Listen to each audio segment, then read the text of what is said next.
भारतीय संविधान की उद्देशिका अथवा प्रस्तावना।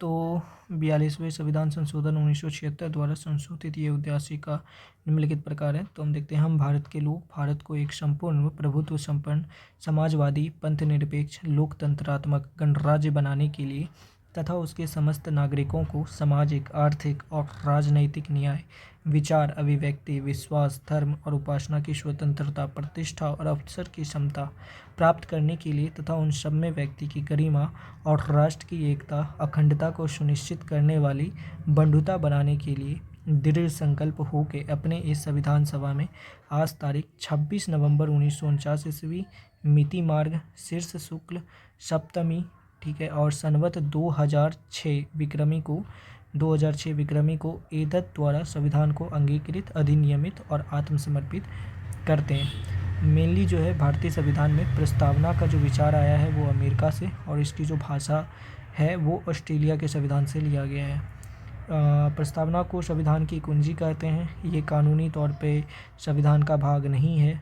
प्रस्तावना को न्यायालय में परिवर्तित नहीं किया जा सकता है, और ये पता चला यूनियन ऑफ इंडिया बनाम मदन गोपाल 1957 के निर्णय से।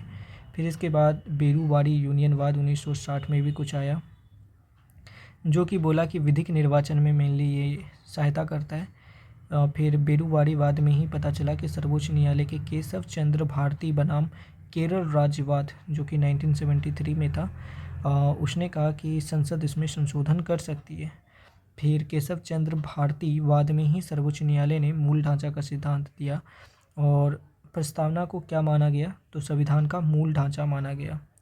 संसद जो है संविधान के मूल ढांचा में नकारात्मक संशोधन नहीं कर सकती है, चाहे तो विस्तार कर सकती है या फिर मजबूतीकरण कर सकती है। 42वें संविधान संशोधन के द्वारा 1976 में समाजवादी, पंथनिरपेक्ष और राष्ट्र की अखंडता शब्द जोड़ा गया। भारत के संविधान की प्रस्तावना में 3 प्रकार का न्याय है। 3 प्रकार का न्याय कौन सा है? सामाजिक न्याय, आर्थिक न्याय और राजनीतिक न्याय। और 5 प्रकार की स्वतंत्रता का बात हो रहा है। विचार की, अभिव्यक्ति की स्वतंत्रता, विश्वास, धर्म और उपासना की स्वतंत्रता। 2 प्रकार की समानता की बात होती है। पहला है प्रतिष्ठा और दूसरा है अवसर। लिखित संविधान की अवधारणा फ्रांस की देन है, और प्रस्तावना में प्रयुक्त स्वतंत्रता, समानता और बंधुत्व शब्द फ्रांसीसी क्रांति से ही प्रेरित है। और भारत का संविधान अपना प्राधिकार भारत की जनता से ही प्राप्त करती है। भारत सरकार अधिनियम 1935 वह संविधान दस्तावेज है जिसका भारतीय संविधान तैयार करने में गहरा प्रभाव पड़ा है। तो भारत के संविधान में संघीय शासन शब्द नहीं जोड़ा गया है, संघीय शासन, जबकि बोला गया है भारत को राज्यों का संघ। अब है भारतीय संविधान के विदेशी स्रोत कौन कौन से हैं। संयुक्त राज्य अमेरिका। तो संयुक्त राज्य अमेरिका से क्या लिया गया? प्रस्तावना, मौलिक अधिकार, न्यायिक पुनर्वालोकन, संविधान की सर्वोच्चता, न्यायपालिका की स्वतंत्रता, निर्वाचित राष्ट्रपति, उस पर लगने वाले महाभियोग, उपराष्ट्रपति, उच्चतम व उच्च न्यायालय के न्यायाधीशों को हटाने की विधि, वित्तीय आपात कानूनों के समान संरक्षण की अवधारणा। ब्रिटेन से क्या लिया गया है? संसदात्मक प्रशासन प्रणाली, एकल नागरिकता एवं विधि निर्माण प्रक्रिया, विधि का शासन, संसदीय विशेषाधिकार, मंत्रिमंडल प्रणाली, परमाधिकार लेख, द्विसदनात्मक एवं कानून के समक्ष समानता। आयरलैंड से क्या लिया गया है? नीति निर्देशक सिद्धांत, राष्ट्रपति के निर्वाचक मंडल की व्यवस्था, राष्ट्रपति द्वारा राज्यसभा में साहित्य, कला, विज्ञान व समाज सेवा इत्यादि के क्षेत्र में ख्याति प्राप्त व्यक्तियों का मनोनयन। ऑस्ट्रेलिया की बात की जाए तो ऑस्ट्रेलिया से लिया गया है प्रस्तावना की भाषा, समवर्ती सूची का प्रावधान, केंद्र और राज्य के बीच संबंध और शक्तियों का विभाजन, संसद के दोनों सदनों की संयुक्त बैठक, व्यापार, वाणिज्य और समागम की स्वतंत्रता। जर्मनी से लिया गया है आपातकाल के परिवर्तन के दौरान राष्ट्रपति को मौलिक अधिकार संबंधी शक्तियाँ जो मिलती है वो। कनाडा से क्या लिया गया? संघात्मक विशेषता, अवशिष्ट शक्तियाँ केंद्र के पास रहेंगी, राज्यपाल की नियुक्ति विषयक प्रक्रिया और संघ और राज्य के बीच शक्ति विभाजन, और सर्वोच्च न्यायालय का परामर्शी न्याय निर्णयन। दक्षिण अफ्रीका, संविधान संशोधन की प्रक्रिया का प्रावधान और राज्यसभा के सदस्यों का निर्वाचन। रूस से लिया गया है मौलिक कर्तव्य, जापान से लिया गया है विधि द्वारा स्थापित प्रक्रिया। फ्रांस से लिया गया है गणतंत्रात्मक और प्रस्तावना में स्वतंत्रता, समता और बंधुता के आदर्श। लगभग 395 अनुच्छेद में 250 मेनली 1935 के अधिनियम से लिया गया है, या थोड़ा चेंज करके। भारतीय संविधान की अनुसूची।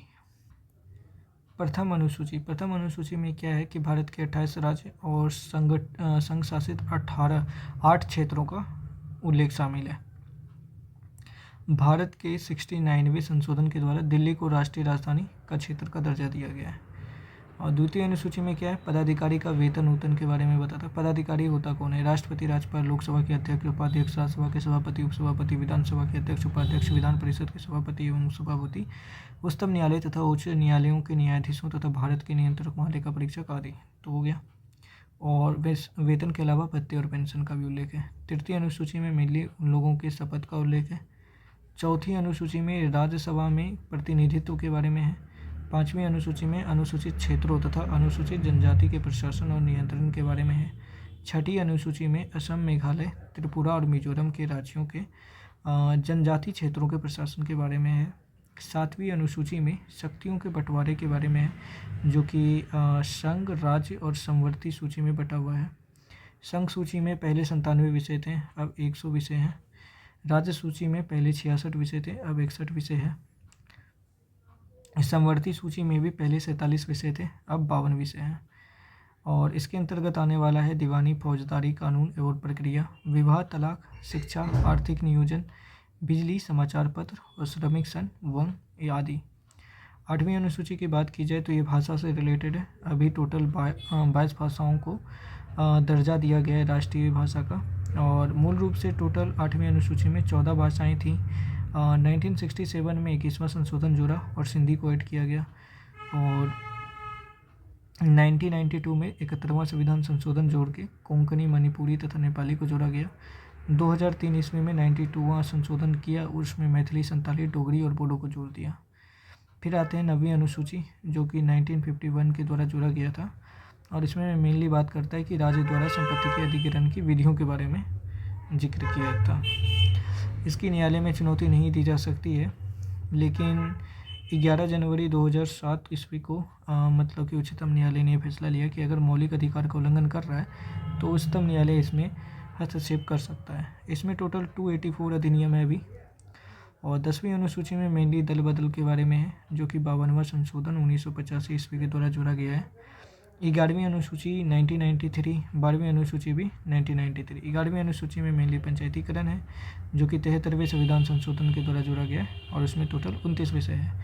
12वीं अनुसूची 74वें संविधान संशोधन के द्वारा जोड़ा गया है और इसमें 18 विषय है और शहरी क्षेत्र और स्थानीय स्वशासन के बारे में है। भारतीय संविधान के भाग।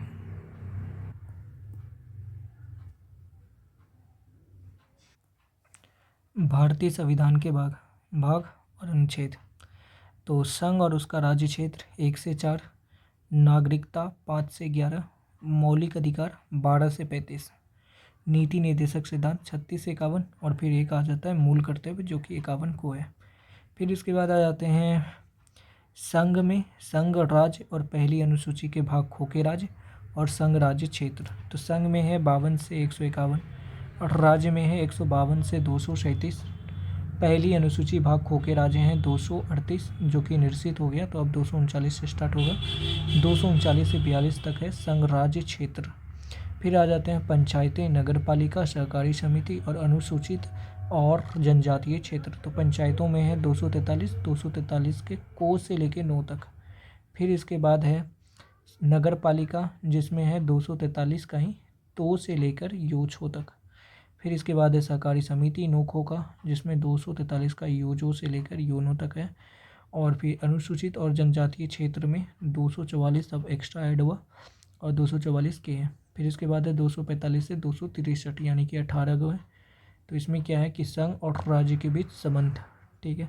वित्त, संपत्ति और संविदाओं के बाद इसमें कितने हैं, 264 से लेकर 300 को तक है और ये हो गया टोटल 36। और फिर भारत के राज्य क्षेत्र के भीतर व्यापार और वाणिज्य और समागम 301 से लेकर 307, संघ और राज्यों के अधीन सेवाएं 308 से लेकर 23 तक टोटल 15। और अधिकरण, निर्वाचन, कुछ वर्गों के संबंध में कुछ विशेष उपबंध और राजभाषा। तो राजभाषा है 343। 243 ये जो था ये था पंचायत, नगरपालिका, सहकारी समिति, लेकिन यहाँ पर जो है राजभाषा वो 243 से 351 तक है।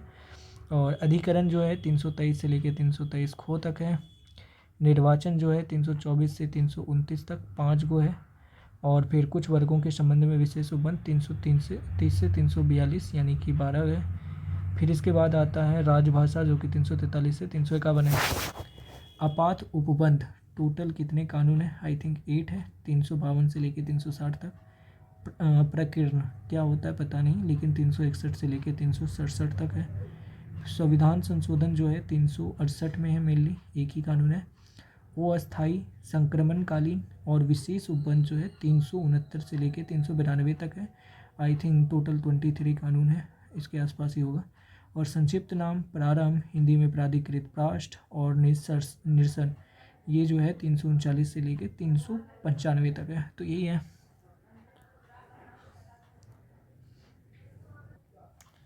देसी रियासतों का भारत में विलय कुछ भी नहीं है, वो पुराना चीज़ है। संघ और उसका राज्य क्षेत्र। तो अनुच्छेद 1 में क्या है कि भारत अर्थात इंडिया राज्यों का संघ होगा और जो भी अर्जित किए गए राज्य होंगे वो अनुच्छेद 1 में आएंगे। अनुच्छेद 2 में क्या है कि संसद को विधि द्वारा ऐसे निबंधनों और शर्तों पर जो वो ठीक समझे संघ में नए राज्य प्रवेश कर सकते हैं और उसकी स्थापना की शक्ति भी संसद को है। अनुच्छेद 3 में यही है कि नए राज्यों का निर्माण किया जा सकता है और वर्तमान राज्यों के क्षेत्रों, सीमाओं तथा नामों में परिवर्तन संसद कानून के द्वारा कर सकती है। राज्यों का पुनर्गठन सबसे पहले एसके-धर की समिति हुई, जिन्होंने मतलब कि भाषा के आधार पर राज्यों के पुनर्गठन को गलत ठहराया। फिर जवाहरलाल नेहरू, वल्लभ भाई पटेल तथा पट्टाभी सीता मैया है, उसका भी यही कहना था कि भाषा के आधार पे राज्य का गठन गलत है। लेकिन जब इसका रिपोर्ट आया तो मद्रास राज्य के तेलुगु भाषियों ने पोटी श्री रामालू के नेतृत्व में आंदोलन स्टार्ट कर दिया, जो कि 58 दिन के आमरण अनशन के बाद 15 दिसंबर 1952 ईस्वी को रामालू की मृत्यु हो गई। तो उसी के बाद से मतलब कि उसी के प्रयास से आंध्र प्रदेश का गठन हुआ 1 अक्टूबर 1953 को। इसके अलावा आंध्र प्रदेश का गठन हुआ 1 अक्टूबर 1953 को। महाराष्ट्र का गठन हुआ 1 मई 1960 को। गुजरात का 1 मई 1960 को। नागालैंड 1963, 1 दिसंबर 1963 और हरियाणा 3 साल बाद 1 नवंबर 1966। फिर आ जाते हैं 1970 वाला एरा में, तो हिमाचल प्रदेश, मेघालय, मणिपुर, त्रिपुरा, सिक्किम बना। हिमाचल प्रदेश 1971, मेघालय 1972, मणिपुर 1972, त्रिपुरा 1972 और सिक्किम भी 1975। फिर आते हैं मिजोरम, अरुणाचल प्रदेश और गोवा। ये 1987 मिजोरम, अरुणाचल प्रदेश भी 1987 और गोवा भी 1987 में राज्य मतलब नया राज्य बना। फिर छत्तीसगढ़, उत्तराखंड, झारखंड और तेलंगाना बना। छत्तीसगढ़ 2000 1 नवंबर 2000 को बना। 1 नवंबर को हरियाणा भी बना था। उत्तराखंड 9 नवंबर 2000 को बना। झारखंड 15 नवंबर 2000 को बना और तेलंगाना 2 जून 2014 को बना था। राज्यों का राज्य पुनर्गठन अधिनियम जुलाई 1956 ईस्वी में पास किया गया, जिसमें 14 राज्य बना था और 6 केंद्र शासित प्रदेश जोड़े गए थे। यानी कि राज्य पुनर्गठन आयोग सबसे पहले 1953 में गठित हुआ था। फिर इसके बाद आते हैं 1954 की बात, जो कि नवंबर को है। फ्रांस की सरकार ने सभी बस्तियों यानी कि पांडिचेरी, यानाम, चंद्रनगर, केरीकल को भारत को सौंप दिया, जिसको 28 मई 1956 को इस संधि पर हस्ताक्षर किया और भारत सरकार ने इसे पांडिचेरी संघ राज्य क्षेत्र का मतलब गठन किया। भारत सरकार ने 18 दिसंबर 1961 ईस्वी को गोवा दमन दीव को मुक्त करा लिया और 12वें संविधान संशोधन के द्वारा उसको भारत में जोड़ लिया गया। क्षेत्रीय परिषद की बात की जाए तो भारत में 5 क्षेत्रीय परिषद है और इसका गठन राष्ट्रपति के द्वारा होता है और केंद्रीय गृह मंत्री या राष्ट्रपति द्वारा मनोनीत केंद्रीय मंत्री जो भी होगा वो क्षेत्रीय परिषद का अध्यक्ष होता है और राज्यों के मुख्यमंत्री इसके उपाध्यक्ष होते हैं, जो प्रतिवर्ष बदलते रहते हैं। क्षेत्रीय परिषद को 1956 ईस्वी के राज्य पुनर्गठन अधिनियम के तहत स्थापित किया गया था। अतः ये एक सांविधिक निकाय तो है, लेकिन ये संवैधानिक निकाय नहीं है। इसमें भी 5 क्षेत्र कौन से आ गए? उत्तरी क्षेत्रीय परिषद, मध्य क्षेत्रीय परिषद, पूर्वी क्षेत्रीय परिषद। तो उत्तरी क्षेत्रीय परिषद में पंजाब आ गया, हरियाणा, हिमाचल प्रदेश, राजस्थान, जम्मू कश्मीर, लद्दाख, चंडीगढ़ और दिल्ली, ये उत्तरी क्षेत्रीय परिषद में आ गया। मध्य में कौन आ गया? उत्तर प्रदेश, मध्य प्रदेश, उत्तराखंड और छत्तीसगढ़। पूर्वी में कौन आ गया? बिहार, पश्चिम बंगाल, उड़ीसा, झारखंड, असम, सिक्किम, मणिपुर, त्रिपुरा, मेघालय, नागालैंड, अरुणाचल प्रदेश तथा मिजोरम। पश्चिम क्षेत्रीय परिषद में कौन आएगा? इधर का गुजरात, महाराष्ट्र, गोवा, राज्य दमन दीव तथा दादर और नागर हवेली। दक्षिणीय क्षेत्रीय परिषद में कौन आ गया? तो आंध्र प्रदेश, तेलंगाना, केरल, कर्नाटक, तमिलनाडु और पुदुचेरी इधर का। तो भारत में गठित क्षेत्रीय परिषद, तो उत्तरी क्षेत्रीय परिषद की मुख्यालय नई दिल्ली है, मध्यवर्ती क्षेत्रीय परिषद के मुख्यालय इलाहाबाद, पूर्वी क्षेत्रीय परिषद के मुख्यालय कोलकाता और पश्चिमी क्षेत्रीय परिषद का मुख्यालय मुंबई और दक्षिणी क्षेत्रीय परिषद का मुख्यालय है चेन्नई। इसके बाद एक पूर्वोत्तर परिषद की भी मतलब स्थापना की गई थी 1971 में, और 1972 में ये लागू हो गया था पूरी तरह। इसमें इसके सदस्य जो राज्य हैं वो हैं असम, मणिपुर, मिजोरम, अरुणाचल प्रदेश, नागालैंड, मेघालय, त्रिपुरा तथा सिक्किम।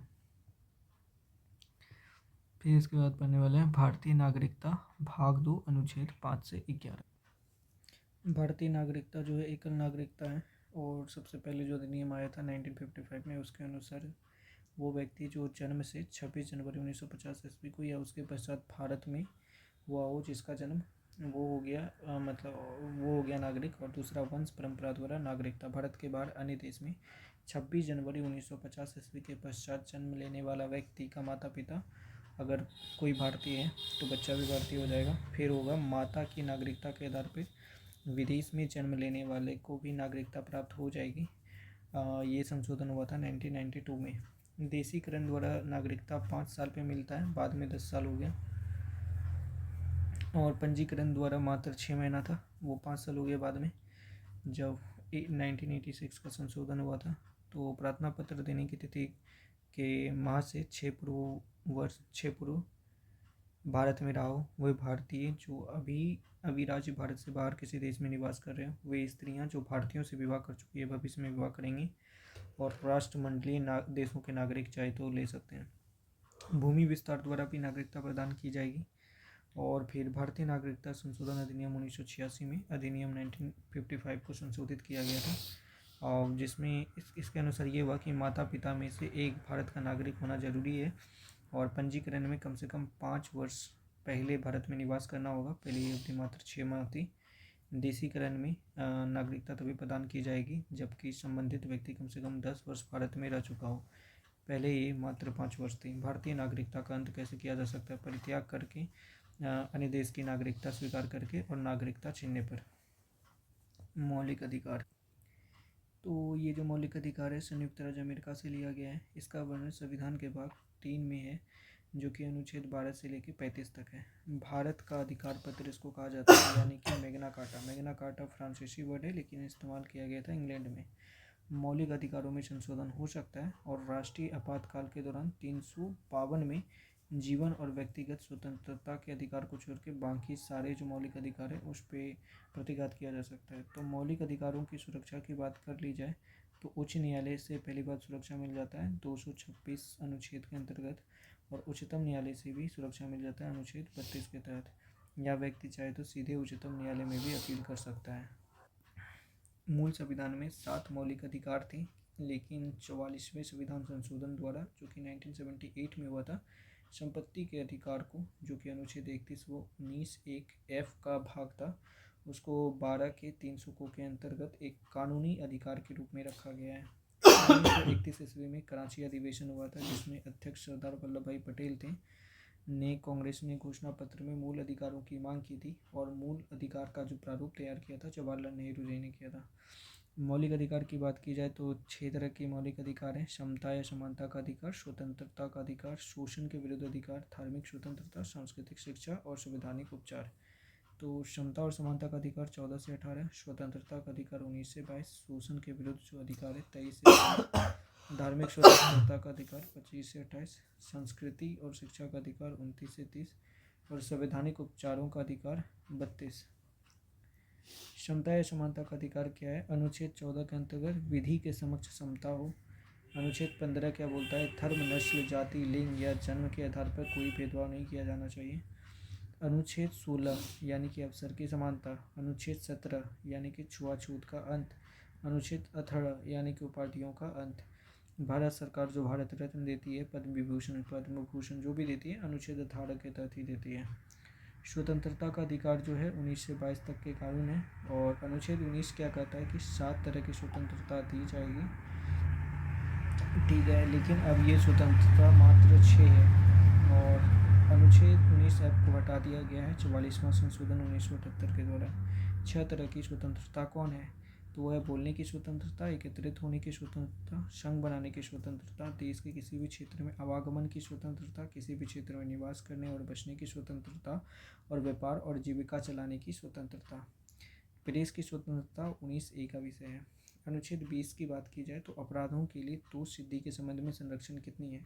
तो 3 प्रकार के स्वतंत्रता दिया गया है कि एक अपराध के लिए किसी व्यक्ति को 1 बार सजा मिलेगी और अपराध करने के समय जो कानून है उसी के तहत सजा मिलेगा और स्वयं के विरुद्ध न्यायालय में गवाही देने के लिए उसको बाध्य नहीं किया जा सकता है।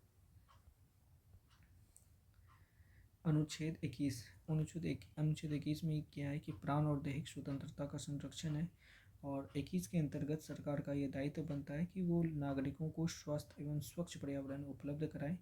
इसके लिए सरकार ने राष्ट्रीय हरित न्यायाधिकरण अधिनियम 2010 को पारित किया गया था, जिसका मुख्यालय जो है नई दिल्ली में है और इसके अन्य भी पीठ हैं जैसे भोपाल, पुणे, कोलकाता और चेन्नई में है। तो मेनली ये पर्यावरण से संबंधित है। फिर आते हैं 21 के में क्या हुआ था कि 6 से 14 वर्ष के आयु के लिए निःशुल्क और तथा अनिवार्य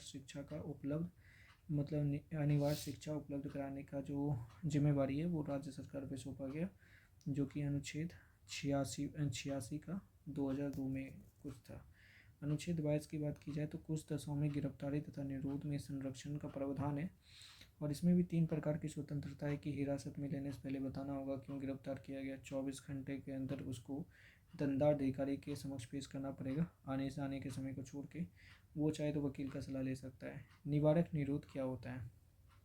अनुच्छेद 22 के खंड 3, 4, 5 व 6 में तथ्य संबंधी प्रावधानों का उल्लेख है, यानी कि किसी व्यक्ति को अगर अपराध करने के पूर्व ही गिरफ्तार किया जाता है तो उसके संबंधित 3 स्वतंत्रता ये है कि उसको केवल 3 महीने तक इस तरह रखा जा सकता है। अगर उसको और भी बढ़ाना है 3 महीना से ज़्यादा तो उसको सलाहकार बोर्ड का प्रतिवेदन प्राप्त करना होगा। और दूसरा है कि किंतु जिन तथ्यों को निरस्त करना होगा, ठीक है, यथाशीघ्र उसको लोकहित के विरुद्ध समझा जाएगा, यानी कुछ ऐसी सूचना जो कि लोकहित के विरुद्ध है उसको प्रकट करना आवश्यक नहीं है। निवारक निरोध से जो संबंधित अब तक बनाई गई विधियां हैं उसको देखते हैं। निवारक निरोध से संबंधित अब तक बनाई गई विधियाँ कौन सी हैं? तो निवारक निरोध अधिनियम 1950 में बना था, फिर 1971 में समाप्त कर दिया गया। ये राष्ट्र विरोधी तत्वों को खत्म करने के लिए बना था। आंतरिक सुरक्षा व्यवस्था अधिनियम 1971 में बना, जिसको नीसा कहते हैं। 44वें संविधान संशोधन के द्वारा 1979 में इसको जोड़ा गया था और 1979 को इसको ख़त्म कर दिया गया। फिर विदेशी मुद्रा संरक्षण और तस्करी विरोध अधिनियम जो कि 1974 में आया था, जिसमें तस्करों के लिए नज़रबंदी की अवधि 1 वर्ष थी, लेकिन अध्यादेश में इसको बढ़ा के 2 वर्ष कर दिया गया 1984 में। फिर इसके बाद बना राष्ट्रीय सुरक्षा कानून 1980 में, जो कि जम्मू कश्मीर के अतिरिक्त सभी राज्यों में लागू किया गया था। आतंकवादी और विध्वंसकारी गतिविधियां निरोधक कानून टाडा भी बना, जो कि 1995 में समाप्त कर दिया गया था। ये अत्यंत कठोर कानून था। फिर इसके बाद पोटो बना। पोटो यानी कि प्रिवेंशन ऑफ टेररिज्म ऑर्डिनेंस 2001। इसे 25 अक्टूबर 2001 को लागू किया गया था, जिसमें 23 आतंकवादी गुटों को प्रतिबंधित किया गया। आतंकवादी और आतंकवादी से संबंधित सूचना को छिपाने वाले किसी भी व्यक्ति को दंडित करने का प्रावधान किया गया और शक के आधार पर भी किसी को गिरफ्तार कर सकती थी पुलिस। और इसमें 3 माह से अधिक अवधि के लिए व्यक्ति को हिरासत में लिया जा सकता है और अगर वो व्यक्ति हाई कोर्ट में अपील भी करना चाहता है तो 3 महीना बाद करेगा। और 2002 में इसको भी समाप्त कर लिया गया। फिर बढ़ते हैं शोषण के विरुद्ध अधिकार। तो इसमें 2 तरह के अधिकार हैं, अनुच्छेद 23 का अधिकार, अनुच्छेद 24 का अधिकार। अनुच्छेद 23 क्या कहता है कि मानव के दुर्व्यवहार और बलात्संग पर प्रतिबंध होना चाहिए। और अनुच्छेद 24 बोलता है कि बालिकाओं के नियोजन पर प्रतिषेध होना चाहिए। 14 वर्ष से कम आयु वाले व्यक्ति जो हैं, बच्चे जो हैं, वो कारखानों में काम नहीं करेंगे या किसी भी ऐसी चीज़ में काम नहीं करेंगे जिसमें जोखिम हो। धार्मिक स्वतंत्रता का अधिकार क्या है? तो इसमें 25, 26, 27, 28 है। यानी कि अंतःकरण और धर्म के अबाध रूप से मानने और प्रचार करने की स्वतंत्रता। और अनुच्छेद 26 यानी कि धार्मिक कार्यों के प्रबंध की स्वतंत्रता। अनुच्छेद 27 यानी कि धर्म के आधार पर किसी पे कर थोपा नहीं जा सकता है, तो इस प्रकार की स्वतंत्रता। फिर अनुच्छेद 28 में क्या है कि राज्य विधि से पूर्णतः पोषित किसी शिक्षा संस्थान में धार्मिक शिक्षा नहीं दी जाएगी। और किसी भी व्यक्ति को अनुच्छेद 28 के अंतर्गत किसी भी धर्मोपदेश को पलाट सुनने के लिए बाध्य नहीं कर सकते हैं। संस्कृति एवं शिक्षा संबंधी अधिकार क्या है? तो इसमें दो तरह के अधिकार हैं, अनुच्छेद 29 के अधिकार, अनुच्छेद 30 के अधिकार। अनुच्छेद 29 क्या बोलता है कि अल्पसंख्यक वर्गों के हितों का संरक्षण हो। और टोटल 6 समुदाय हैं जिसको अल्पसंख्यक कहा जा सकता है: मुस्लिम, पारसी, ईसाई, सिख, बौद्ध और जैन। अल्पसंख्यक समुदाय के विकास को समुचित आधार प्रदान करने के लिए 2005 ईस्वी में तत्कालीन केंद्र सरकार द्वारा प्रधानमंत्री का 15 सूत्रीय कार्यक्रम प्रारंभ किया गया था। अनुच्छेद 30 क्या कहता है कि शिक्षा संस्थानों की वो चाहे तो अल्पसंख्यक का स्थापना कर सकता है, उसका प्रशासन भी देख सकता है, और बस यही अधिकार है। संवैधानिक उपचारों का अधिकार 32 को कहते हैं, अनुच्छेद 32 को। और अनुच्छेद 32 के अंतर्गत 5 प्रकार के क्या हैं, शक्ति हैं, समादेश हैं। पहला है बंदी प्रत्यक्षीकरण, परमादेश, प्रतिषेध, लेख, उत्प्रेषण और अधिकार परीक्षा पत्र। बंदी प्रत्यक्षीकरण में क्या होता है कि अगर किसी व्यक्ति को अवैध रूप से बंदी बनाया गया है तो वो न्यायालय के समक्ष इसकी स्तुति कर सकता है। परमादेश में क्या है कि जब कोई अधिकारी अपने सार्वजनिक कर्तव्य का निर्वहन नहीं करता है तो उसको कर्तव्य याद दिलाया जाता है कि उसको ये करना चाहिए। प्रतिषेध लेख मतलब क्या होता है कि यह आज्ञा पत्र सर्वोच्च न्यायालय तथा उच्च न्यायालय द्वारा जारी किया जाता है अपने से निम्न न्यायालयों के द्वारा, ताकि वो अच्छा से काम करे या फिर उसको ये बताने के लिए कि वो जो कर रहा है अधिकार क्षेत्र से बाहर है। उत्प्रेषण क्या होता है कि इसमें मतलब क्या होता है कि न्यायालयों को ये मतलब अधीनस्थ न्यायालयों को ये आदेश दिया जाता है कि उसके पास जो लंबित मुकदमा है उसका न्याय निर्णयन के लिए उसे वरिष्ठ न्यायालय को भेजें।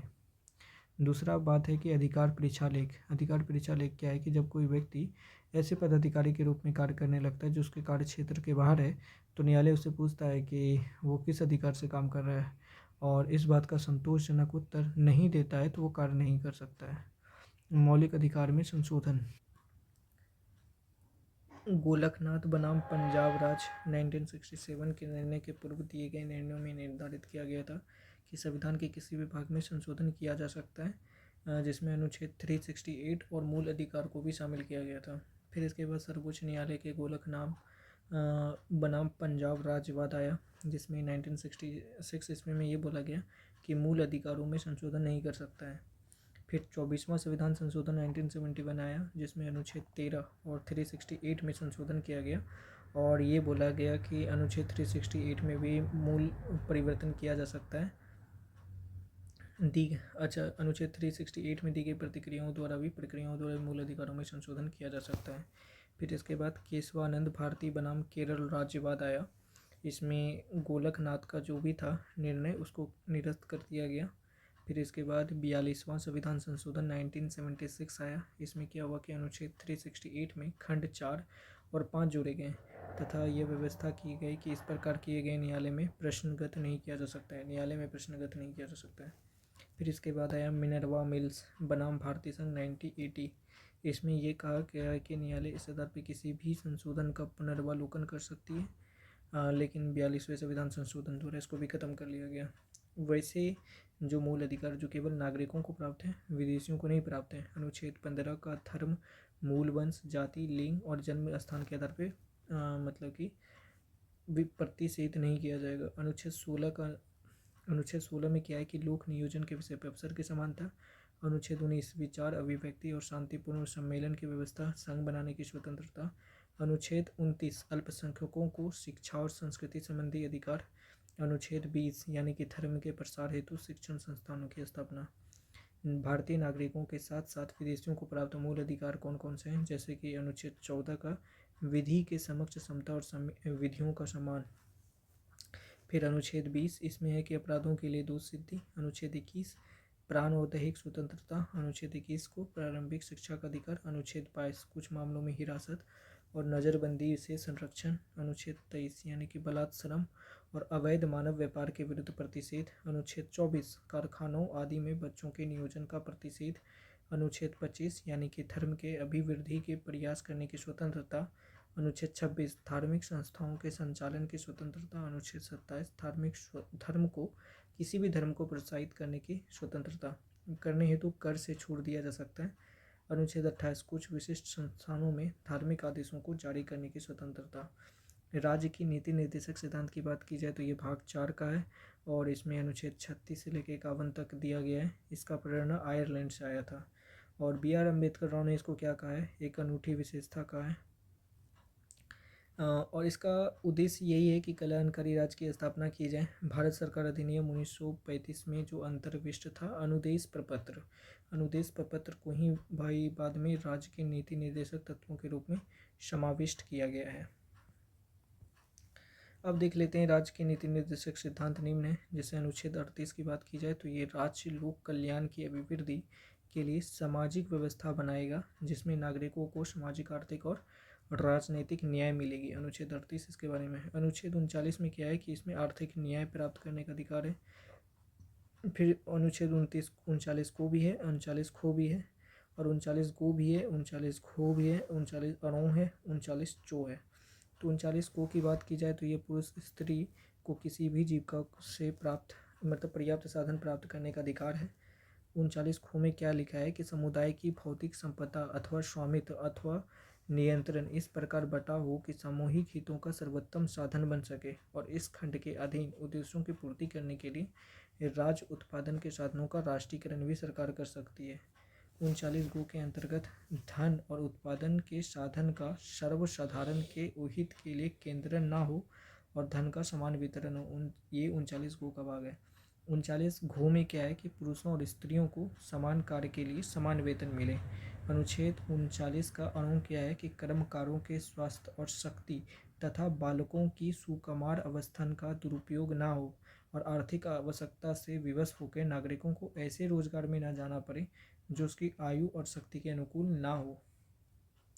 अनुच्छेद 39 चो यानी कि बालकों को स्वतंत्र और गरिमापूर्ण वातावरण में स्वस्थ विकास के अवसर की सुविधा दी जाए और बालकों व अल्पवयस्क व्यक्तियों को शोषण से तथा नैतिक तथा आर्थिक परित्याग से रक्षा की जाए। खंड चो में क्या है कि 42वें संविधान संशोधन द्वारा जोड़ा गया था खंड चो। ठीक है। अनुच्छेद 40 क्या है कि ग्राम पंचायतों का संगठन। अनुच्छेद 41 बताता है कि काम, शिक्षा तथा लोक सहायता पाने का अधिकार है। ठीक है। और फिर 15 अगस्त 1995 में प्रभाव में आया राष्ट्रीय सामाजिक कार्यक्रम भारतीय संविधान के अनुच्छेद 41 के प्रावधानों की पूर्ति करता है। इसका उद्देश्य है कि गरीबों की सामाजिक सहायता करना। इसमें 5 योजनाएं कौन से हैं वर्तमान में? इंदिरा गांधी राष्ट्रीय वृद्धावस्था पेंशन योजना, इंदिरा गांधी राष्ट्रीय विधवा पेंशन योजना, इंदिरा गांधी राष्ट्रीय विकलांगता पेंशन योजना, इंदिरा गांधी राष्ट्रीय परिवार लाभ योजना, अन्नपूर्णा योजना।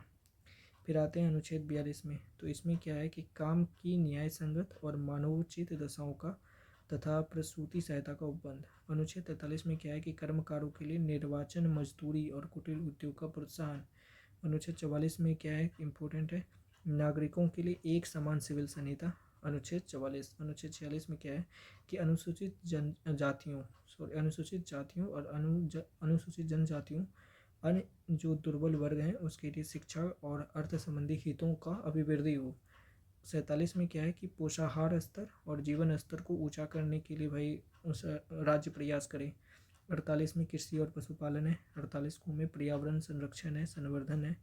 39 में क्या है कि राष्ट्रीय महत्व के स्मारकों, स्थानों और वस्तुओं का संरक्षण। अनुच्छेद 50 में क्या है कि कार्यपालिका और न्यायपालिका का पृथकीकरण। अनुच्छेद 51 अंतर्राष्ट्रीय शांति और सुरक्षा की अभिवृद्धि।